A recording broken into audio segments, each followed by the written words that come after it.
그래서 제가 이것도 이 책 첫 번째 책의 이 그림을 보시면은 이제 이게 뭐냐면 이게 고거 그림이네. 고거 그림을 거꾸로 넣어가지고 이제 저 표지를 하나 고거 그림이네요. 만드는데 고거 그림이 뭐냐면 고거가 이 그림이 뭐냐면 이게 별이 빛나는 밤에라는 책이거든요. 이 사람이 고거가 1890년에 작곡하셨는데 바로 죽기 전 1년 전에 그린 그림입니다. 그리고 이 사람 초상화는 1689년인데 딱 200년 되네요. 1889년. 이 사람이 그린 그림인데 이게 보면 하늘이 평범하지 않잖아요. 이게 꿈틀대고 뭔가 이상하잖아요. 뭐 에테가 있는 듯 뭔가 있는 듯 하잖아요. 그래서 이제 아인슈타인이 이걸 보고 이걸 봤는지 그런 기록은 없습니다만 이걸 보고 뭐냐면 그 그림처럼 공간이 싫은 것이 아닐까 뭐 이런 생각을 했을 겁니다. 그래서 이제 아인슈타인이 이제 상대성 이론을 만들면서 이런 얘기를 하죠. 질량이 있으면 시공간, 공간이 휘어지기 때문에 중력이 발생한다. 이것이 일반 상대성 이론의 하나의 핵심인데 이걸 이제 뉴턴의 아인슈타인의 중력이라고 표현할 수 있겠죠. 그러니까 이 말에 대해서 이해가 가세요? 아닌가요? 자, 그러니까 무슨 얘기냐면 시간이 휘어지기 때문에 중력이 발생한다는 거예요. 아니 시간이 아니라 시공간이. 이게 사실 시간을 빼고 생각하면 더 심플한데 공간이 쉰다보다 찌그러진다. 이게 이제 지구가 있고 지구 주변이 이제 찌그러지기 때문에 중력이 발생한다. 그러니까 우주에 어떤 제 원소 같은 물질이 있고 물질이 있기 때문에 그게 이제 변형이 되면서 중력이 발생. 공간이 휘어졌어 저렇게요. 휘어졌는데 그게 끌어당기는 힘하고 뭔 상관이에요 이게 휘어졌어. 아니 그러니까 일반 상대성 이론에 대해서 간략히 좀 설명을 할까요? 그러니까 이건 그 휘어지는 이게 이제 2차원적으로 휘어졌지만 3차원적으로 보면은 이렇게 생각하면 됩니다. 이 고무가 있잖아요. 고무 안에 이 가운데 점 하나를 두고 이 우리가 고압 공기를 불어넣으면 팽창할 거 아니에요. 팽창하면 주변에 어떻게 돼요? 많이 찌그러지겠죠. 그렇게 생각하시면 됩니다. 그래서 이제 여기서 우리가 그 바늘이나 이런 거 꼽히면 굉장히 아프잖아요. 아니 뭔가 이빨 사이에 끼면은 굉장히 아프듯이 진공이 뭐 어떤 물질로 제원소로 차 있어가지고 이런 이물질이 이물질을 말하면 뭐지만 이게 탁 끼어들었다 그러면 이게 주변이 뭐 팽창을 하면서 굉장히 스트레스가 될 거 아니에요. 네, 스트레스 받는데 스트레스를 받아 여기 안에 뭐가 있어요. 그러니까 양쪽에 다 찌그러져 여기가 찌그러지는데 이거하고 중력하고 뭔 상관이에요? 중력이 왜 거기서 발생하냐고 중력이. 아 그래서 이 책에 다 설명하고 있으니까. 아니 이 중력이 발생한다는 건 상대성 이론에서 나온 거 아니에요? 그러니까 그런 게 아니고 중력이 왜 발생하냐는 대답은 안 하고 이 질량이라는 게 있기 때문에 이 주변의 이 시공간이 찌그러지기 때문에 중력이 발생한다 이렇게 하는 거죠. 아니, 왜 발생하는 건 아니고 그러니까 중력이 저 찌그러진 만큼 이제 발생했다는 거지. 그러니까 그게 이제 계산상 찌그러지는 그만큼 중력의 크기가 정해질 수 있다 이런 얘기를 하는 거죠. 넘어가고 일단 하여튼 지금 난 이해는 잘 안 돼요. 그래서 이 사람이 이런 상대성 이론은 이런 수식으로 표현되는 건데 수식은 생략하고 그래서 이제 이게 이제 첫 번째 발표한 논문의 첫 장인데 이게 이제 1915년도에 독일 학술지에 발표된 거예요. 독일말로 발표됐죠. 그래서 이건 뭐 제가 뭐 강의를 하면서 이제 이 약간 사이드를 좀 다른 지루하지 않게 하기 위해서 이제 영화 얘기를 잠깐 넣어놨는데 이게 이 사람이 아인슈타인이 아니죠. 이게 백투더 퓨처라는 영화에 나왔던 아인슈타인처럼 분장한 박사입니다. 네. 그래서 맞아요. 이제 이게 한번 넣어서 이제 백투더 퓨처라는 영화에 이 아인슈타인이 나왔다. 아인슈타인처럼 분장한 사람이 나왔다. 그런 얘기를 좀 하려고 넣어놓고 그건 뭐 주제가 아니니까. 그래서 아인슈타인 방정식은 1915년도에 이제 이 이 방정식이 이제 우리가 보통 말하는 게 상대성 이론이죠. 상대성 이론을 수식으로 만든 게 방정식이고. 근데 아인슈타인은 이렇게 워낙 유명하니까 인터넷 가보면 아인슈타인 사진이 되게 많아요. 이게 다 아인슈타인이죠. 혀낸 것도. 켜낸 거는 아마 그건 어디 실제 사진인지 그건 모르겠습니다만 아인슈타인이 젊었을 때 굉장히 이게 잘생겼더라고요. 이 사람은 아인슈타인 맞죠? 이게 아인슈타인 맞아요. 이 사람이 이제 이 보면 연대수로 나눠 보면 어디냐면 이 사람이 1904년도 아인슈타인이거든요. 그러면 1904년이면 20대 중반 이때가 특수상대성 이론을 발표한 때거든요. 굉장히 30도 안 돼서 특수상대성 이론을 발표하고 엄청 똑똑한 분이네. 그 다음에 이 사진을 보니까 아주 뭐 이렇게 연미복처럼 차려입었는데 노벨 물리학상을 받으면서 찍은 사진이더라고요. 1921년도. 그래서 이 상대성 이론은 1915년도에 발표했고 21년도니까 이 사람 비슷한 시기에 발표를 했는데 아인슈타인은 상대성 이론으로 노벨상을 받은 게 아니거든요. 광전 이론이라는 다른 이론으로 받았습니다. 그래서 아인슈타인은 상대성 이론으로 노벨상을 받아본 적이 없습니다. 딱 그 광전 이론으로 받았고. 그래서 이거는 조금 어려워지는 부분인데 이게 조금 설명을 해보겠습니다. 그래서 아인슈타인은 상대성 이론을 통해서 뭐냐면 이게 주변에 저거 하기 전에 그 상대성 이론을 조금 먼저 간략히 얘기를 좀. 상대성 이론이 뭐냐면 아까 말처럼 공간이 휜다 그거예요. 공간이 휜다. 공간이 찌그러진다. 질량이 무거우면 휘어진다. 그게 상대성 이론이에요? 그러니까 그렇죠. 상대성 이론은 뭐냐면 찌그러진 정도를 수식으로 표현한 거예요. 여기는 많이 찌그러지고 이거는 덜 찌그러지고 그걸 수식으로 표현한 게 이게 이 아인슈타인 방정식이거든요. 근데 동그라면 다 어디든지 다 똑같이고 다만 이 무게에 따라서 찌그러지는 정도가 더 세다고 한 거예요. 그렇죠. 근데 중심을 볼수록 그 먼 데는 덜 찌그러지고 그걸 수식화한 거죠. 그게 일반 상대성 이론이에요? 네, 그렇죠. 핵심. 특수 상대성 이론은 뭐예요? 특수 상대성 이론은 그 빛의 속도에 관한 거죠. 빛의 속도는 빛보다 빠른 게 없다라는 그게 특수 상대성 이론이에요. 네. 그러면은 여기에서 적용되는 것은 일반 상대성 이론은 이렇게 어쨌든 이렇게 무게가 있으면서 휜다. 그게 일반 상대성. 그걸 이제 증명하는 이제 이런 질량이 있으면은 주변의 공간이 찌그러졌기 때문에 빛이 찌그러진 데를 통과하면 이렇게 휜다, 굴절이 된다. 빛이 오다가 지구를 만나면 이렇게 휜다는 거지. 그러니까 가령 유리판 위에 뭔가 얇은 막이 비눗방울에 들어오면 무지개 색깔이 나잖아요. 그걸 약간 튀면은 색깔이 변하죠. 몰라, 안 해봤어. 그러니까 원래 빛이 가게 되면 일직선으로 딱 가야 되는데 어떤 이 지구라든가 무거운 게 있으면 이 빛이 여기서 휘어서 간다. 이게 그렇죠. 일반 상대성 이론이에요? 그러니까 일반 상대성 이게 휜 공간을 가게 되면 이 굴절된다.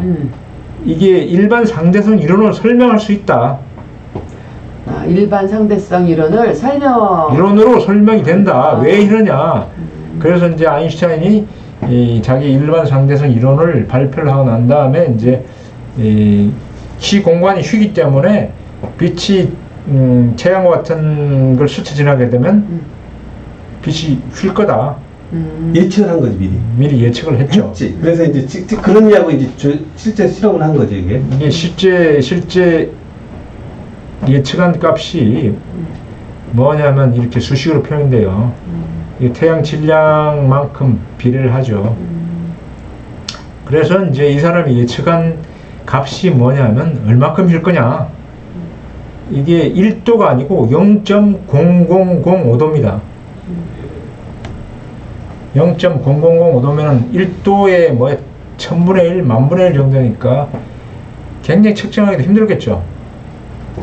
이걸 이제 이걸 이제 각도의 그 각초라고 그러는데 이걸 1.75 각초 이게 60 나누기 또 60 나누기 3600분의 1 또 이렇게 되는 거죠. 이 엄청나게 작은 각도로 누가 어떻게 측정하겠어요? 근데 이게 휘었잖아요. 빛이 직선으로 가든 휘든 무슨 상관이, 이게 이 휘인다는 걸 발견하는 게 뭐 아니, 그러니까 상대성 이론, 중요성이, 왜냐면 상대성 이론이 맞냐 틀리냐를 이제 검증할 수가 있는 거지.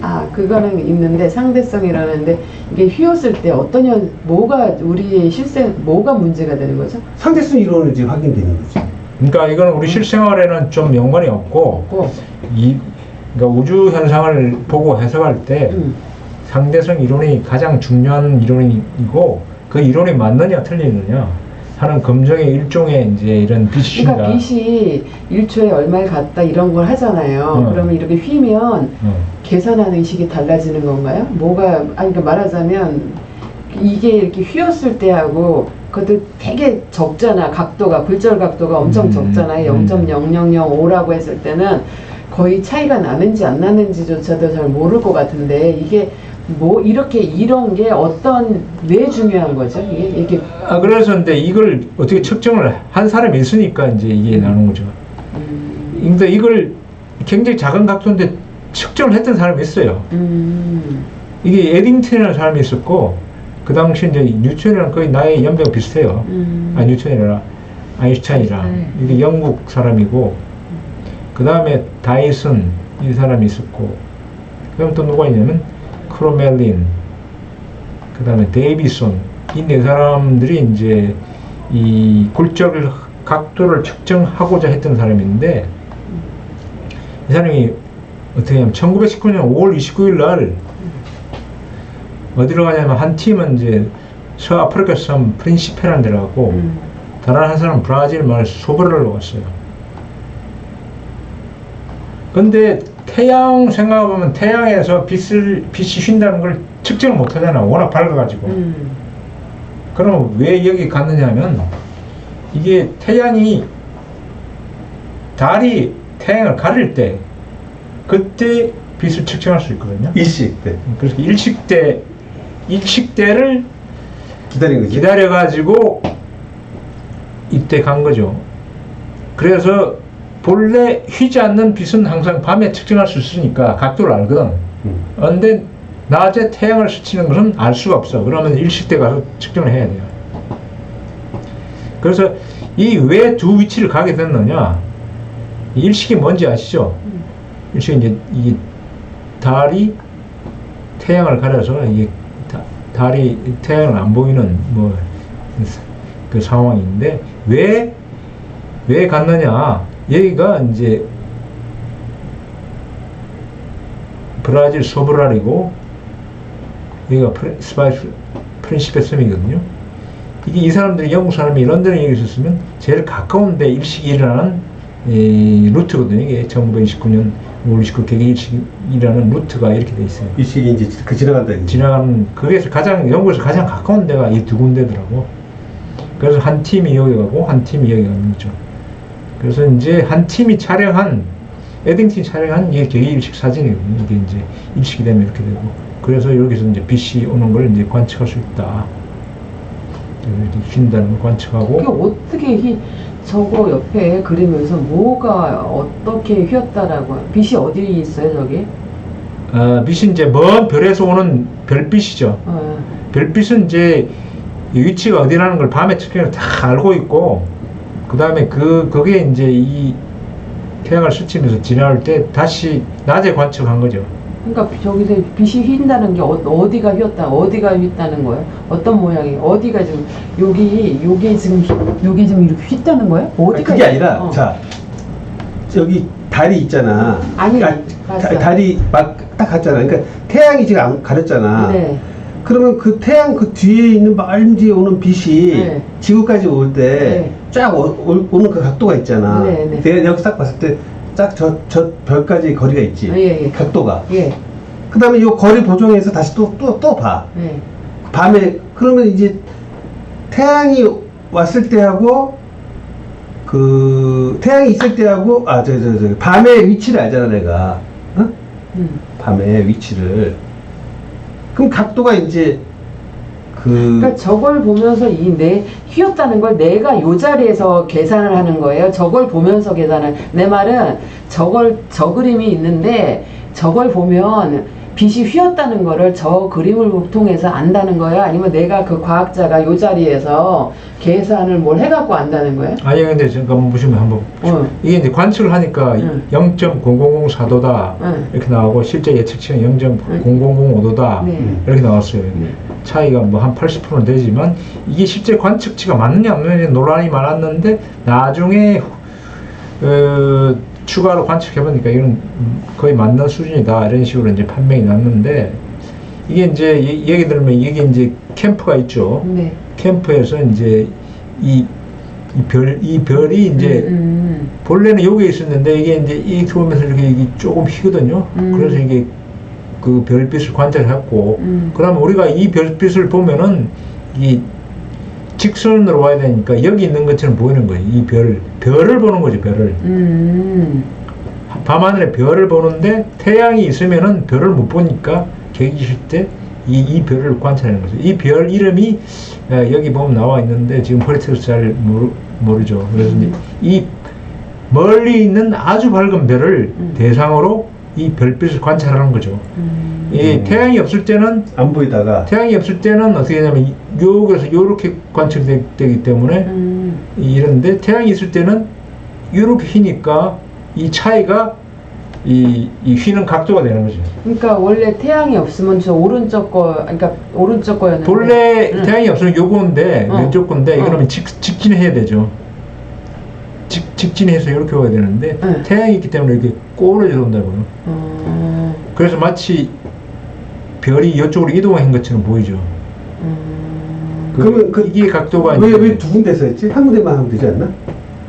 한 군데만 하면 뭐 데이터 확보하기 위해서 확보하기 위해서 두 군데 가서 이제 검증을 하면 되지. 두 군데 검증을 했지. 이쪽이 프렌시페섬이고. 그러니까 아까 그 계기월식인가? 계기일식은 이거를 측정할 때 찍은 사진인지 실제로는 저 위에 있는 엄청 멀리 있는 별이랑 지금 현재 있는 이 평상시에 측정한 거와 태양이 있을 때 측정한 거의 각도를 계산한 거예요. 네, 밤에 한 거하고 낮에 하고 그 차이. 알았어, 이제 이해가 됐어. 아니 이게 이 빛이 어디가 지금 휘어졌는지 그 그림을 보니까 이거는 안 보여주고 그 그림만 보여주니까 어디에서 휘었다고 하는 건지 몰라서요. 근데 이게 보니까 맞네. 이게 그러니까 맞는 거네, 그렇죠? 이게 이제 신문에 났던 그림인데요. 이게 뉴욕 타임즈는 이제 11월 11일 날 실었고 아인슈타인 티어리 트라이엄스 해가지고 뭐 기사 크게 안 나온 것 같고. 이게 런던, 영국 사람 했으니까 런던 뉴스가 1919년 11월 22일 관측한 날짜가 5월 며칠이니까 그 다음에서 데이터 분석하고 뭔가 발표를 하고 하는 시간이 좀 걸렸겠죠. 그래서 이제 발표를 했고 별이 딱 지잖아요. 하여튼 휘어졌다. 태양 그거 지나갈 때는 그 각도가 이렇다. 그래서 이제 이 아인슈타인이고 이 사람이 에딩턴인데 에딩턴이 이제 주 역할을 한 거죠.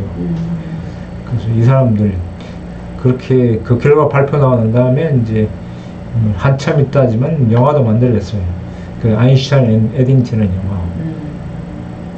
이제 이 사람이 이제 앤드류 클레멘트 세르키스라는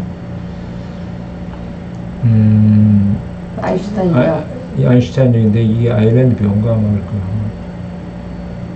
이 사람은 이 사람은 영국 배우고 이 사람은 이제 스코틀랜드 배우예요. 에딩턴 역할을 했어요. 근데 영화를 보긴 했는데 본 지 오래돼서 이제 내용을 그러니까 이 두 사람 관계가 그때 당시가 1차 대전 중이었거든요. 그래서 1차 대전 중에 전쟁 씬도 나오고 뭐 여러 가지 뭐 복잡한 정치 사회적인 배경도 많이 나오더라고요. 그런데 두 사람 다 우정이 좋았다. 이 사람이 이제 에딩턴이 아인슈타인의 뭐 상대성 이론의 전도사가 되어서 이제 세계 각지를 돌아가면서 강연도 하고 설파를 했죠. 결국 이 얘기는 뭐냐면 아인슈타인의 그 상대성 이론이 맞고 일반 상대성 이론이 맞고 그렇기 때문에 중력이라는 것이 존재한다라는 게 이제 확인이 된 거죠. 그 얘기죠. 뭐 중력은 뉴턴의 그러니까 에서 발견됐는데 발견됐는데 공간이 휜다는 거. 공간이 시공간이 휜다 뭐 그런 얘기는 여기서 이제 확인이 된 거라고 보이죠. 중력이 왜 존재하느냐? 뉴턴은 왜 아무것도 없는 공간에 힘이 작용하느냐? 그렇게 얘기를 했는데. 그러니까 이 공간이 휘는 만큼 중력이 생긴다는 걸 그렇죠. 설명한 거지. 그러니까 네. 자기 그걸 이론적으로 설명할 수 있다 그런 개념이죠.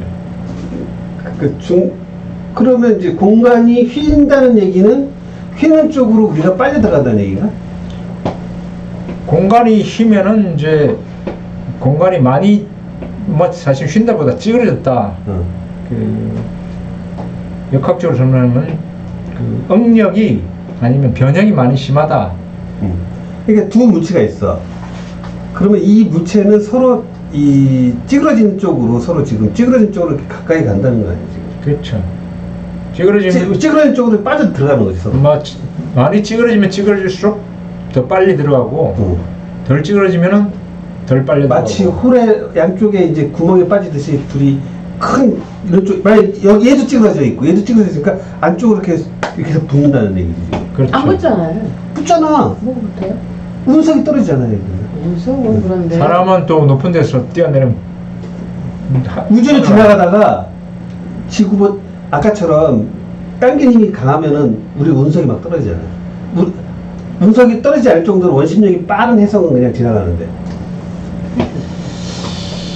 그래서 뭐 뒷부분은 좀 제 이론이 좀 들어가는 건데요. 사실은 여기 보면 아인슈타인 상대성 이론에 빛이 굴절하는 각도식이 이렇고 저는 또 수정을 해가지고 이걸 또 설명하면 아주 그 긴 얘기인데 그래서 이게 좀 줄어들었네요. 저 상수가. 아니지, 다르지. 상수가 약간 줄어들었어요. 그게 왜 줄어들었냐면 제 이론은 별하고 태양 표면에서 오는 별빛 시키는 양하고 태양 표면에서 지구까지 오는 양하고 조금 차이가 있다. 왜냐하면 별하고 태양과의 거리는 거의 무한대에 가깝고 태양 표면에서 지구까지는 유한하니까 그래서 약간 차이가 있다. 그걸 제가 뭐 한 이쪽 2.99 정도로 계산을 했어요. 이건 나중에 얘기해드리고. 그럼 아까 그 각도차가 그 설명이 되는 거야? 실측차하고 예측치하고? 근데 실측치하고 예측치는 이제 값이 다양하게 나오는데 아직 이건 확실히 뭐 검증은 안 됐는데 제 계산하면 이렇게 되더라고. 그래서 좀 그렇고. 그래서 이 얘기는 뭐냐면 그 다음에 여기는 수성력인데요. 수성이 이제 태양을 주위를 이렇게 중심으로 돌죠. 태양을 중심으로 수성이 돌고 있는데 어떻게 되냐면 중심에서 좀 벗어나서 이렇게 이게 가까워졌다 멀어졌다 이렇게 하거든요. 그게 뭐 이 가까운 점이 근일점이라고 하고 멀린 점을 원일점이라고 하는데 원일점과 근일점과 차이가 상당히 납니다. 예, 돌 때 이렇게 타원형으로 도는 건 없어요? 이게 타원이에요. 네? 아주 겉으로 보면 그냥 그 원인데 전부 다 타원이거든요. 타원형으로. 이걸 뭐 태양의 중심에 무슨 타원 궤도거든요. 근데 이 원이 찌그러지는 경우가 뭐 20률이라고 그러는데 20률이 굉장히 작아요. 근데 왜 타원이에요? 아니 그러니까 원으로 하는 것도 이상하지만 또 왜 타원으로 돌아요? 타원으로는? 그거는 이제 케플러가 그 타원 그 증명했던가? 타원 궤도는 사실은 제가 정확한 설명이 될지 모르겠지만 이 두 개가 돌 때는 이 두 개의 무게 중심을 가지고 돌거든요. 그래서 이제 태양이 아무리 무겁지만 얘가 이 작은 거와 큰 거 무게 중심은 이 큰 거의 중심에 있는 게 아니고 약간 벗어나 있죠. 그래서 벗어나는 데를 중심으로 돌기 때문에 태양 입장에서 보면 조금 타원으로 도는데 그 쌍성 이론이라고 고등학교 때 물릴 때 배웠잖아요. 두 개가 타원을 돼야지만 이게 설명이 돼. 서로 회전이 돼. 왜냐면 서로 영향을 주기 때문에 영역 완전히 원이 될 수가 없어.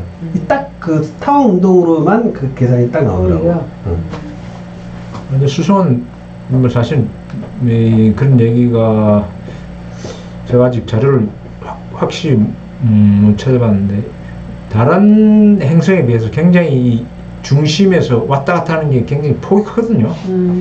이게 이제 태양 중심에서 타원 궤도 이렇게 표현할 수 있는데, 근데 얘가 궤도를 이렇게 타원 궤도를 돌면서 또 무슨 짓을 하게 되면 이게 아래로 오래로. 이게 이제 이게 축이거든요.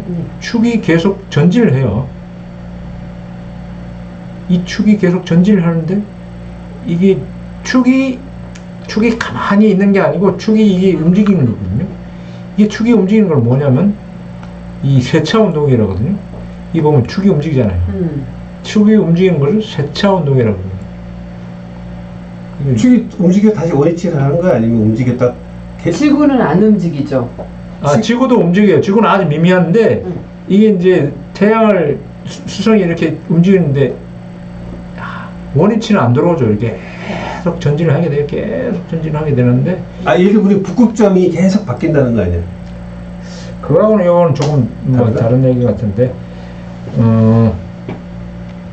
이게 보면은 이게 얼만큼 이동을 하냐 100년 동안에 574초 그럼 뭐냐면 0.16도 정도로 100년 동안에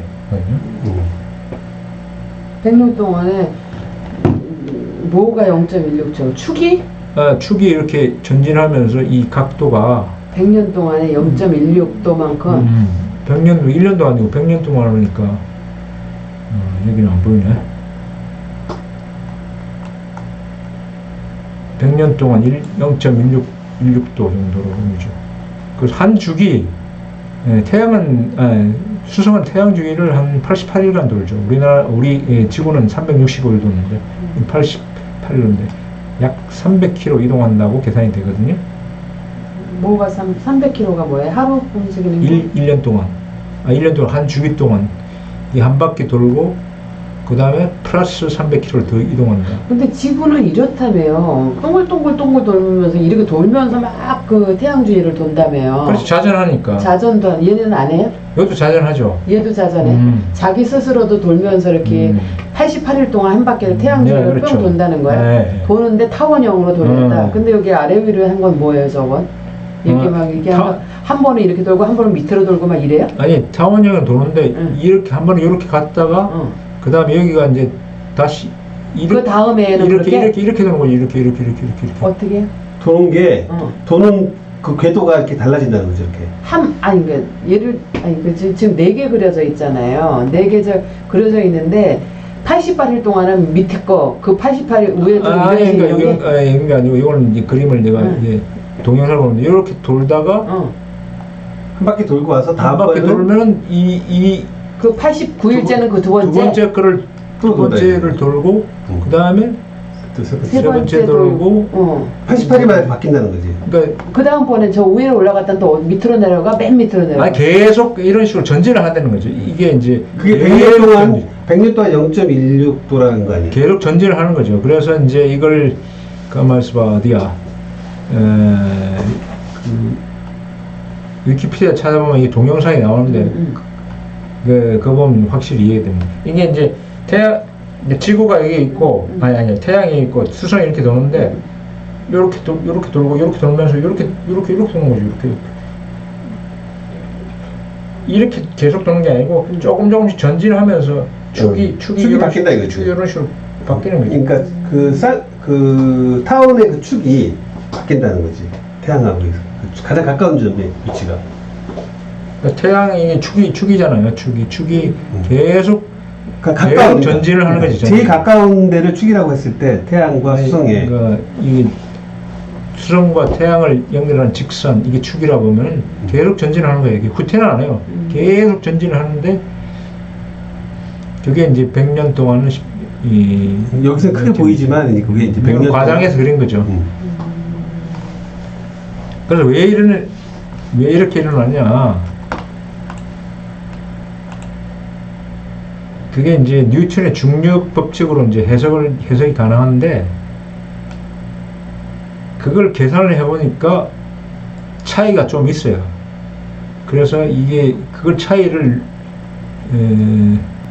그래서 르베레라는 프랑스 천문학자가 수학자가 이 중력의 법칙으로 해석이 안 되는 게 이제 이 사람이 천문 관측 자료를 분석해 보니까 이 1697년부터 1848년 천문 자료를 분석해 보니까 38초 차이가 있다. 이것도 가장 아주 작은 차이인데 1859년도 이런 식으로 얘기했어요. 근데 그 후에 사이먼 뉴크맨이라는 미국 천문학자, 캐나다 천문학자가 정확히는 43도 정도라고 얘기를 했습니다. 1882년 한 30년 있다가. 근데 왜 이렇게 차이가 있느냐? 말하기 전에 이 르베리에라는 사람을 소개하자면 이 사람은 굉장히 수학을 잘해가지고 옛날에 해왕성이 발견되지 않았을 때 그걸 이제 어떤 식으로 계산해서 정리를 했어요. 관측하기 전에. 그래서 이제 천왕성 다음에 이게 수, 금, 지, 화, 목, 토, 천, 해. 명왕성은 지금 안 보이네요. 이게 해왕성인데 해왕성이 크기가 이제 지구보다 몇 배나 크죠. 그래서 이걸 이제 해왕성이 있다라고 계산을 해가지고 천문대 보냈어요. 천문대 누가 했냐면 베를린 천문대 갈레라는 사람한테 보냈어요. 편지로. 여기 별이 있으니까 한번 관측해봐. 1846년 9월 23일 편지를 보내가지고 관측을 해달라니까 이 사람이 편지를 받자마자 관측을 해봤어요. 그랬더니 밤에 1도 차이 나는 곳에 행성이 있다고 얘기를 했어요. 관측하는데 딱 1도 차이가 납니다. 엄청나게 그냥 이게 막 과학적 발견 중에 가장 쇼킹한 센세이션한 것 중에 하나라고 얘기를 하더라고요. 그러니까 이 사람이 그거 어떻게 예측을 한 거예요? 그러니까 다른 행성의 움직임을 보니까 분명히 하나가 더 있어야 얘네들의 관계가 이제 설명이 된다 이거지. 그렇지. 그래서 하나가 더 있어야 된다. 그래서 그걸 어떻게 수학적으로 했는지 이 사람이 1도 차이 나는 것은 명왕성 때문에 차이 나는 것보다 그 뒤에 있는 그럴 수 있겠지. 그럴 수도 있겠네요. 그래서 이게 다시 돌아가자면 43도 차이가 있다. 중력으로 설명하지 못하는 부분이 그래서 이제 아인슈타인이 다시 등장하죠.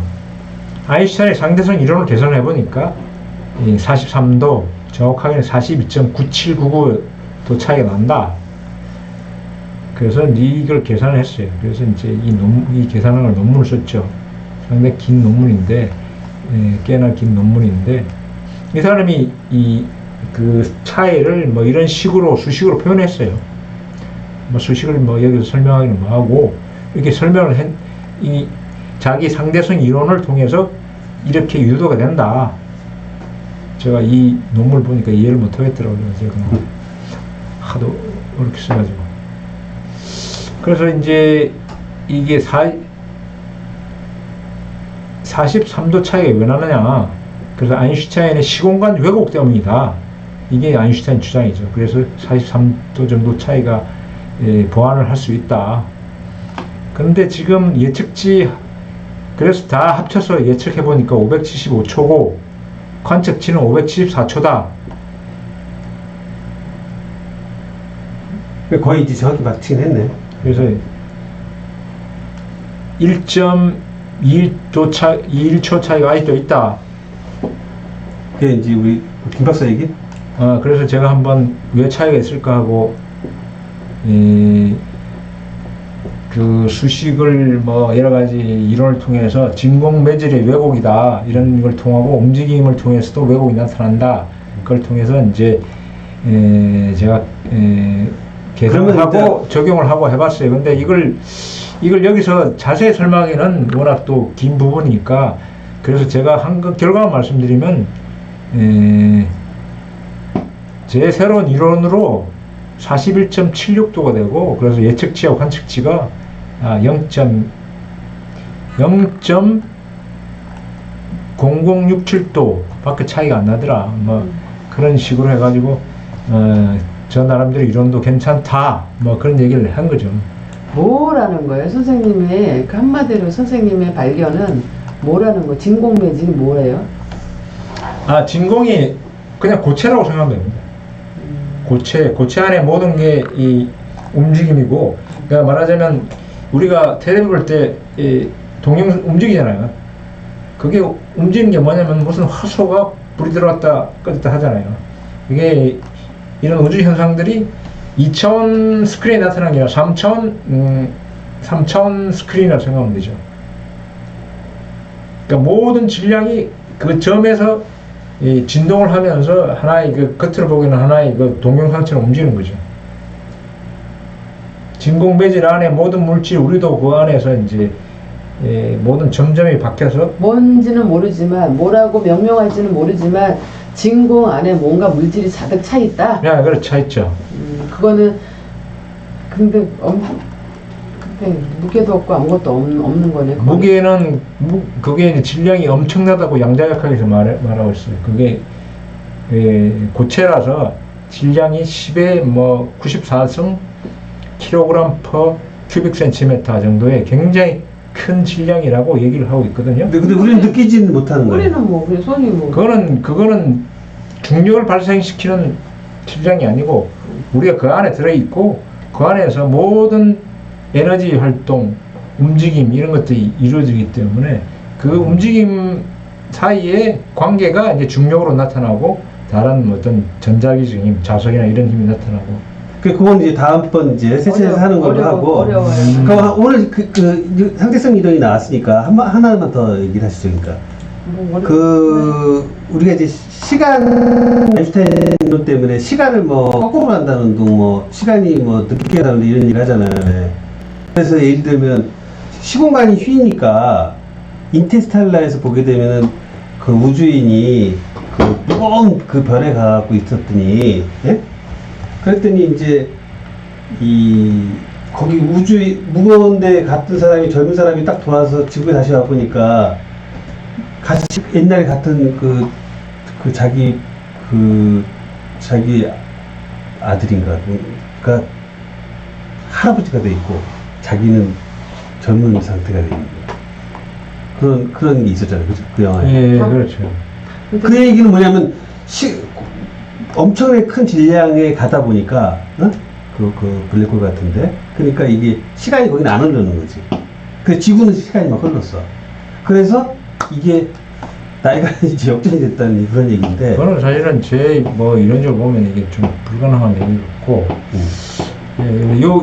요 화면은 어떤 식으로 이쪽 끌어오시죠?